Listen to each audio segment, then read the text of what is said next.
ही गोष्ट याच काळातली आहे. एका घनदाट जंगलात एक आंब्याचं झाड होतं. त्या जंगलाजवळच एक छोटंसं गाव होतं. त्याच गावातला एक मुलगा रामू जंगलात जाऊन आंब्याच्या झाडाखाली रोज खेळत असे.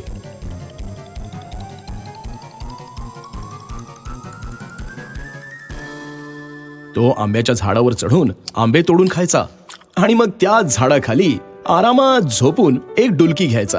रामूला आंब्याच्या झाडासोबत खेळताना आनंद व्हायचा, तर त्या झाडाला सुद्धा आनंद वाटायचा. असे अनेक दिवस निघून गेले आणि आता रामू मोठा झाला होता. मग आता रामू आंब्याच्या झाडासोबत खेळत नसे.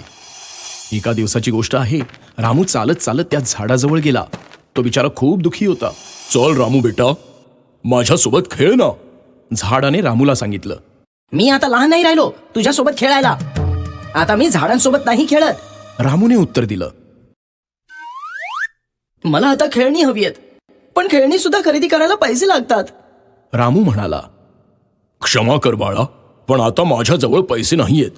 परंतु तू माझे आंबे तोडून बाजारामध्ये विकून चांगले पैसे कमावू शकतोस.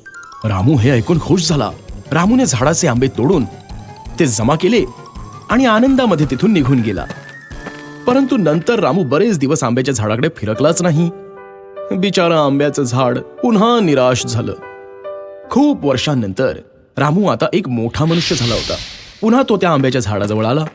आंब्याचं झाड आनंदी झालं आणि रामूला बोललं, रामू बाळा, ये ना, माझ्यासोबत खेळ ना. मला आता तुझ्यासोबत खेळायचा वेळ नाहीये आणि तसंही मी आता तरुण झालो आहे. मला माझ्या परिवाराकरिता काम करावं लागतं.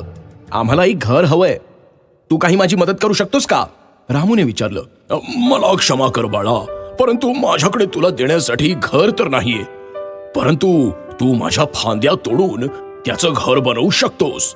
हे ऐकून रामूने झाडाच्या सर्व फांद्या तोडून त्या जमा करून तिथून तो आनंदामध्ये निघून गेला. झाडाच्या फांद्या तोडल्यानंतरही झाड बिचारं आनंदी होतं. परंतु रामू पुन्हा त्या आंब्याच्या झाडाकडे फिरकलाच नाही आणि म्हणून आंब्याचं झाड निराश झालं. काही वर्षांनंतर उन्हाळ्याच्या दिवसामध्ये रामू पुन्हा त्या झाडाकडे परत आला. झाड खूप आनंदी झालं. ये रामू बाळा, ये ना, माझ्यासोबत खेळ. नाही, आता मी म्हातारा झालो आहे. आता मला जीवन आरामात जगण्यासाठी नौकायन करायचंय.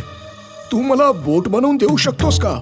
रामूने विचारलं. यावर झाडाने उत्तर दिलं, माझ्या खोडाचा उपयोग करून तू बोट बनवू शकतोस. मग तू नौकायानाला जाऊन आनंदी राहू शकतोस.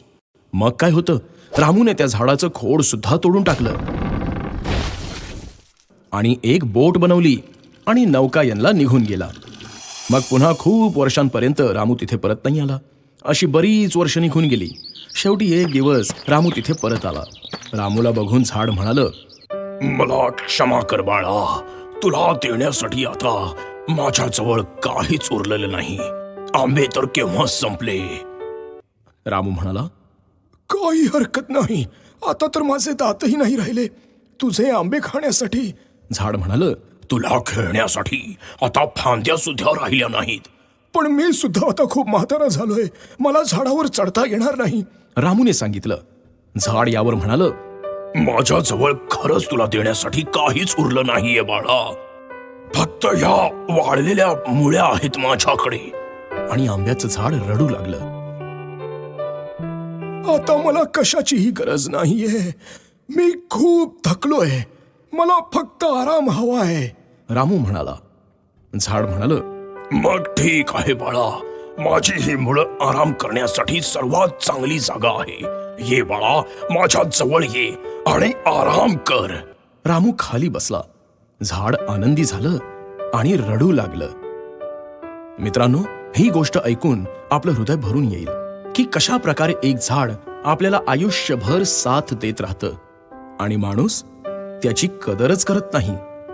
झाड आपल्याला सावली आणि फळं देतं, जाळण्यासाठी लाकड सुद्धा देतं. पण आपण मनुष्य त्यांना आपल्या फायद्यासाठी निर्दयीपणे तोडून टाकतो आणि पुन्हा काही देत सुद्धा नाही. मित्रांनो, तुम्हाला विनंती आहे की जर आपण झाड लावू शकत नसाल तर किमान त्यांना तोडू तरी नका.